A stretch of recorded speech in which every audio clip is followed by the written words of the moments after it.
floodwaters have finally receded, leaving behind a silence that screams. The air hangs heavy, thick with the copper tang of blood and the rotting stench of a world turned upside down, a brutal reminder of the cost of survival. Amidst the devastation, the king allows himself no rest. Kong works with grim determination, clearing the wreckage of his home, his muscles coiling like steel cables to restore order to chaos. Beside him, little Zuko attempts to mimic his father's titanic strength, only to hiss in frustration at his own limits, realizing his small frame cannot yet bear the crown's weight. From the crimson cliffs above, survivors emerge like ghosts. The Triceratops herd creeps down to the lowlands, scavenging for scraps of life amidst the suffocating mud. High overhead, the Allosaurus pack remains vigilant, their predatory gaze locked on the distant horizon, where the treacherous ocean hides threats that never truly sleep. A massive, rotting corpse blocks the lifeline of the oasis, but Kong coils his massive shoulder, heaving the obstacle aside with primal force, freeing the flow of life once more. With the water running clear, Kong washes the grime from his wounds, finding a fleeting moment of peace, fragile as mist in a time of war. Seeing the oasis restored, the innocent herd gathers to drink, blissfully unaware that death is lurking just beneath their feet. It is a rare, tender moment as father and son sit together, watching the sun bleed into the horizon, a quiet farewell to the light. But the sky bruises purple and angry. Dark clouds roll in from the sea like a shroud, heralding the arrival of a new nightmare. Primal instincts flare like a warning shot. Kong snaps awake in the dead of night, his ears twitching at a low, guttural growl that vibrates through the earth itself. The predators huddle in the rocks, sensing a terrifying drop in atmospheric pressure, the distinct signature of an approaching cataclysm. The ocean defies nature, pulling back from the shore in a grotesque inhale, only to unleash a tsunami far deadlier and more violent than anything witnessed before. Kong roars a chaotic alarm, hurling Zuko to safety mere seconds before the hammer falls. The herd panics, scrambling over one another for high ground. But the flood moves faster than fear itself.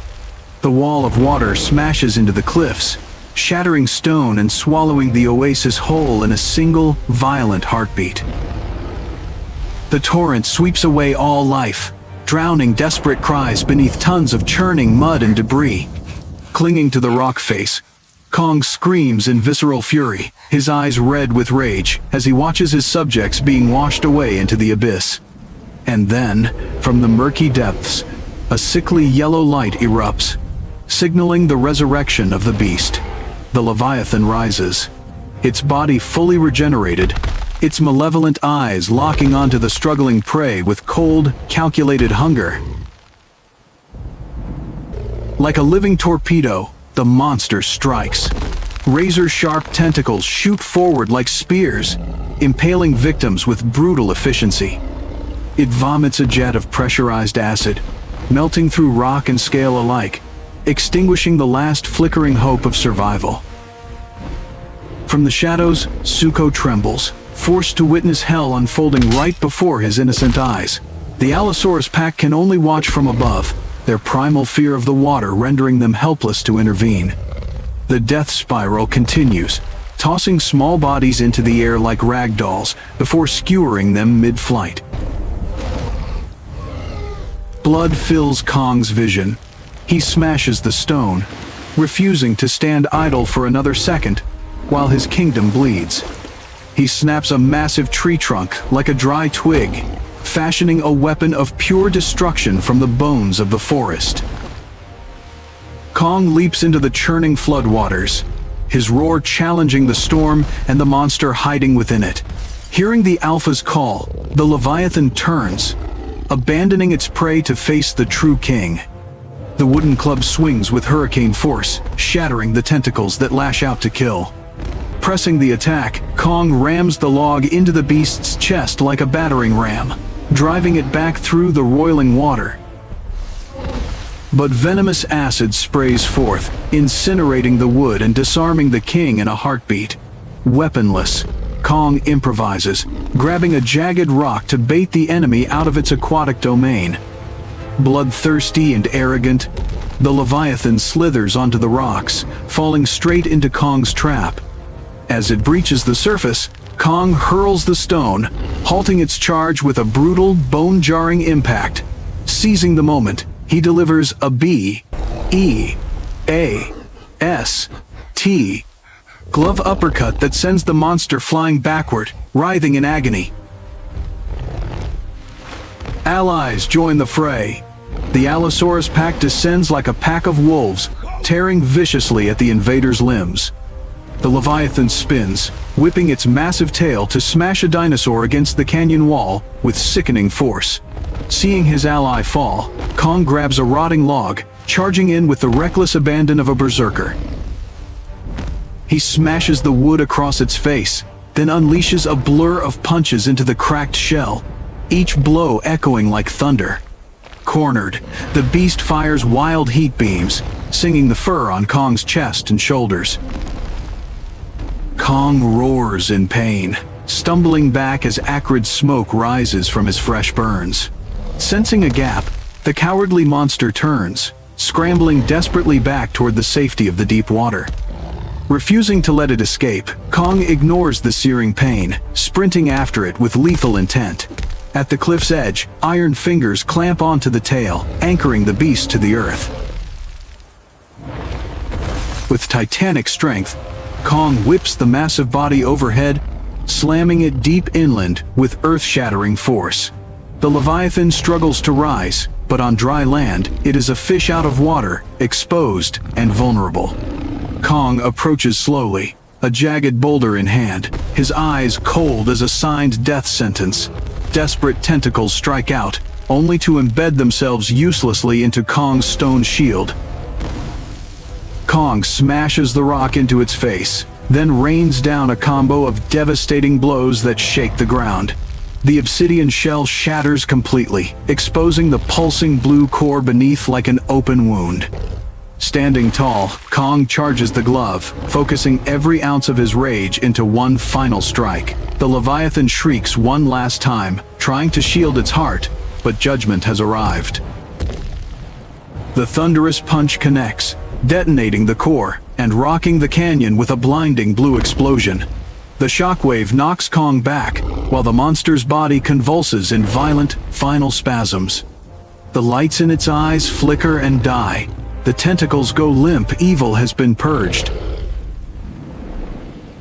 Kong rises from the dust, battered and bruised, staring down at the broken carcass of his foe. He plants a foot on the beast's head, looks to the storm-torn sky, and beats his chest in defiance. A roar of victory echoes through the night, asserting his absolute dominion over the island. Zuko cheers from the shadows, witnessing the invincible silhouette of his father figure. The surviving Allosaurus rise, adding their weak growls to the chorus of triumph. The rage fades, and Kong steps down, his eyes scanning the devastation he fought so hard to prevent. Victory tastes like ash, as dozens of innocent bodies float lifelessly in the murky water below. Kong's eyes soften, and a low, mournful growl escapes his throat, a sound of deep, resonating sorrow. He wakes his fallen ally, a small gesture of respect for those who stood by his side in the fire. Kong turns back, dragging the massive corpse, determined to purge this filth from his land. With a final heave, he dumps the carcass into the abyss, returning it to the cold, dark depths. Looking at his burned hand, he realizes how fragile his kingdom truly is against such relentless threats. Zuko calls out, but the floodwaters still divide father and son, a gap too wide to cross. Kong growls a reassurance, then turns away, a lonely figure walking through a landscape of grief. Dawn breaks on a cruel reality. The receding water reveals a graveyard of mud and bleached bone. Kong sits alone on the cliff, the burn on his chest glowing angry red, but the ache in his heart runs far deeper. The The predators bow their heads over the dead, not to feast, but to share in the silent mourning. Zuko splashes through the mud, wrapping his arms around Kong's leg, seeking comfort in the aftermath. He touches Kong's wound with concern, but the king pushes him away, hiding his vulnerability behind a mask of strength. The Ape King walks among the fallen, stopping beside the broken body of a small hatchling. With gentle fingers, Kong closes the creature's eyes, granting it a final dignity in death. He begins the heavy task, carrying his subjects one by one to a resting place in the forest. A king serving his people even in death. The kingdom unites in grief. Predators become pallbearers, helping to clear the dead from the scarred earth. Standing before the mass grave, Kong lets out a short, pained sound, a final farewell to the lost. Back at the empty throne, silence hangs heavy over Kong and the child by his side. He stares at his defensive glove, clenching his fist, craving a weapon that can truly kill, not just protect. His gaze shifts to the ocean, instinct telling him that the nightmare is far from over. In the black abyss, dozens of yellow eyes open, answering the death cry of their fallen kin. The surface boils as three heads breach the water, swimming toward the shore with deadly purpose. Kong stands abruptly, nostrils flaring as the metallic scent of approaching war rides the wind. The Allosaurus pack hisses in alarm, their survival instincts screaming that the true battle is just beginning. Zuko hides behind his father, fear creeping back into his young heart. Seeing his wounds and his ruined home, Kong knows that fighting alone is a death sentence. He looks to the sky and unleashes an earth-shaking roar, not a threat, but a summons.